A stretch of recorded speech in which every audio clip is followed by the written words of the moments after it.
Hi, I'm Patrick Willingham. I'm the executive director of the Public Theater and thrilled to welcome you all to the newly revitalized Delacorte.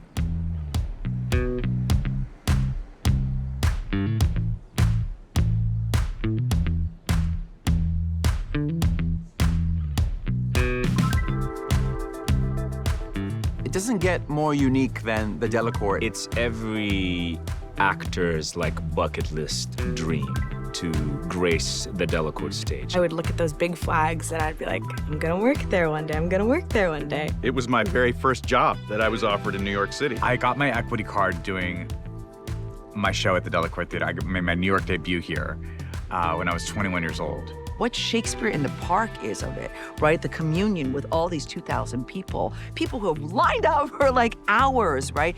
Put in their their time to be here. Our founder, Joe Papp, started the New York Shakespeare Festival in the mid-'50s by touring mobile shows around all of New York City. He would go to parking lots, he would go to parks, and he also came right here to Central Park.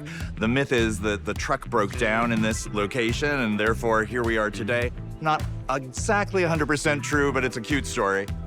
So in the late 50s, Robert Moses, who was the somewhat infamous Parks Commissioner in New York City, decided that Joe and his Shakespeare Festival should charge for admission. Joe's idea was always that this should be completely free, that the culture belonged to all of us, that there should be no barriers between the audience and the work that he was trying to present. But Moses felt very strongly that all those people who were coming into the park were actually destroying the park. And he tried to make a deal with Joe that they should charge 50 cents. He would keep 25 cents, and Joe could keep 25 cents per admission in order to both repair the park and support the productions. Joe actually took Robert Moses to court, and this story appeared 7 times on the front page of the New York Times in 1957 and 1958. And a judge finally ruled that Moses was acting arbitrarily and capriciously and gave Joe the legal right to produce Shakespeare in the Park here for free. Within a couple of years, Moses determined that he should perhaps save a little bit of face and found funding to erect the Delacorte Theater that is behind me now. That theater was finished in 1962 and welcomed its very first audiences to The Merchant of Venice, starring George C. Scott. Since early afternoon, the audience has been gathering. Pick up the tickets. Tickets are one per person in line. The crew has been readying the stage. As evening approaches, the actors leave the 20th century and become members of a royal court.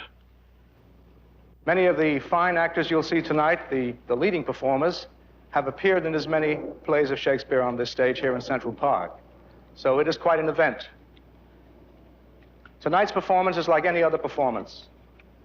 It's live, with a very lively audience, I gather, and I hope you enjoy it. Thank you. Our architect now likes to say it was something of a pop-up. I don't think that Robert Moses or the city thought that Joe Papp and this whole artistic enterprise were going to last very long, likely that it was just going to dry up and blow away in 5 or 10 years. Once we began to renovate the theater, which it needed after 60-some years, we discovered the way that the auditorium was put together was a little bit haphazard. We really understood that we had to go in and ensure that this space was going to last for generations to come.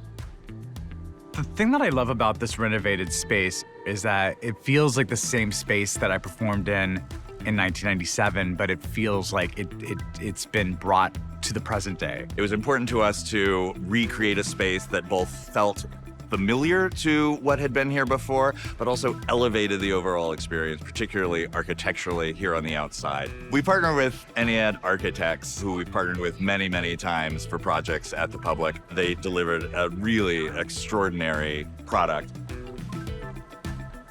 This was the most significant architectural intervention that the space has had in its 6-decade life.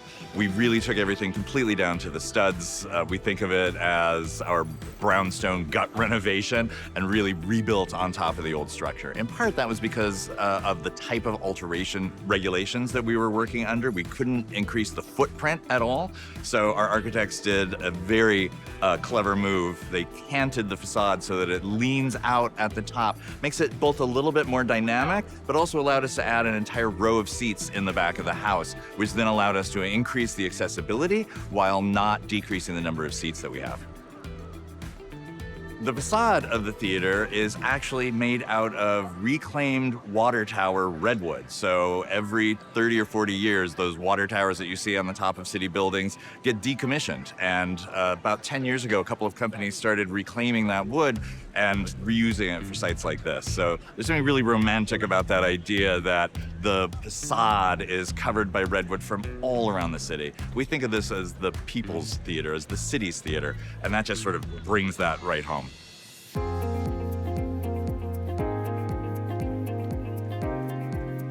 The theater is designed as a very classic amphitheater style. It's a very wide half circle, which means essentially for a 2,000-seat theater, there's not a bad seat in the house. No matter where you're sitting, you feel like you're as close to the action as anyone else. So the most important thing to us about the experience of Shakespeare in the Park was something that we wanted to make sure that we did not mess up in any way. There's nothing like sitting out in the middle of Central Park, under the sky, geese flying past the moon. So the experience for the audience is going to feel extraordinarily similar. Some differences, we've definitely made the seats quite a bit larger. They were much more narrow from 1962, and so the new renovation has allowed us to actually create a little bit more room for folks. We've also really increased accessibility. So before, if you used a wheelchair or had other mobility issues, you could only sit in the very front row of the theater. We've created a whole center aisle. We've increased the number of audience ramps as well. We have 2 audience ramps, whereas before we only had 1, both of which are completely ADA accessible and get you to the best seats in the house. So our biggest improvements were to a lot of the infrastructure here. The lighting towers have been replaced. Now a lot of the cabling, the cords are all built into that structure. Before they were done by hand each and every year.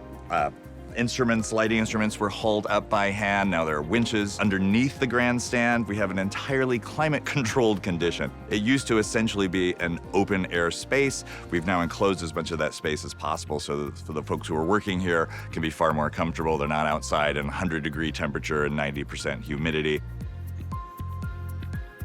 We're the public theater, and so we had to be as accessible as possible in every way, whether it be about mobility, whether it be about age. We wanted to ensure that anyone who either wanted to participate in this program by being an audience member or participate by being a stage technician, a designer, director, or an actor was able to access as much of the theater as possible. For our artists who work here, the experience of their dressing rooms has been completely upgraded. They used to be old cinder block walls, concrete floors, literally leaking ceilings, Formica countertops, and bathrooms that were marginal at best. The dressing rooms were pretty crummy before. I have been in those spaces before there was air conditioning. I've been in those spaces when they decided to try and slap some air conditioning into that space. And now I've been into the space where they've actually really made it comfortable for us. And this version of the dressing rooms is by far the nicest to be in. It gives space for the actors to actually retreat to so that they can come out and do their best work for the audiences. Also, the dressing rooms are now completely accessible. They were not accessible before, so if you used a wheelchair, you weren't able to perform here very easily. Now, 4 of our dressing rooms are wheelchair accessible.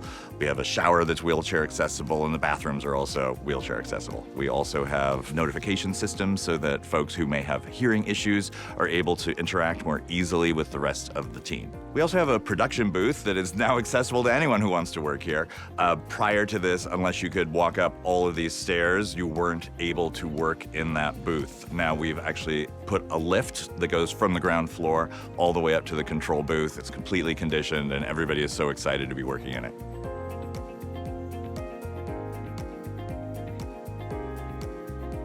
We've been working with Great Performances since 1973 when King Lear was filmed, but most recently, this is our 5th recent collaboration with Great Performances, starting with Much Ado About Nothing, going on to Merry Wives, Richard III, Hamlet, and now Twelfth Night. We really love our relationship with public television, public theater, public television. There's just a real connection of mission there, and are delighted to be once again partnering with them. Free Shakespeare in the Park is just such an incredible expression of this idea that the culture belongs to everyone. And as we were fundraising to rebuild this theater, I got to sit with folks who had been experiencing this program for the entirety of its 60 years, sometimes less, but they all had these beautiful stories to tell, from the donors to our government partners. Everyone has had an experience here. It is just such a New York City tradition, and that idea is not even about the shows. Sometimes it's about they got rained on, or they saw a raccoon on stage, or they met someone who they're still in touch with sitting on the line. It really is about this incredible civic communal experience. Thank you for joining us. We're really excited to welcome you to the Delacorte Theater, either here in New York City or on PBS.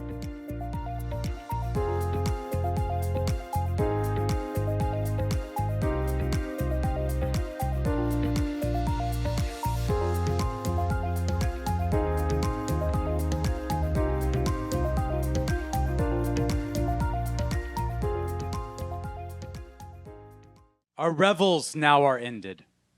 These are actors, as I foretold you, were all spirits and are melted into air, into thin air. And like the baseless fabric of this vision, the cloud-capped towers, the gorgeous palaces, the solemn temples, the great globe itself, yea, all which it inherits shall dissolve, and like this insubstantial pageant faded, leave not a rack behind. We are such stuff as dreams are made on, and our little life is rounded with a sleep.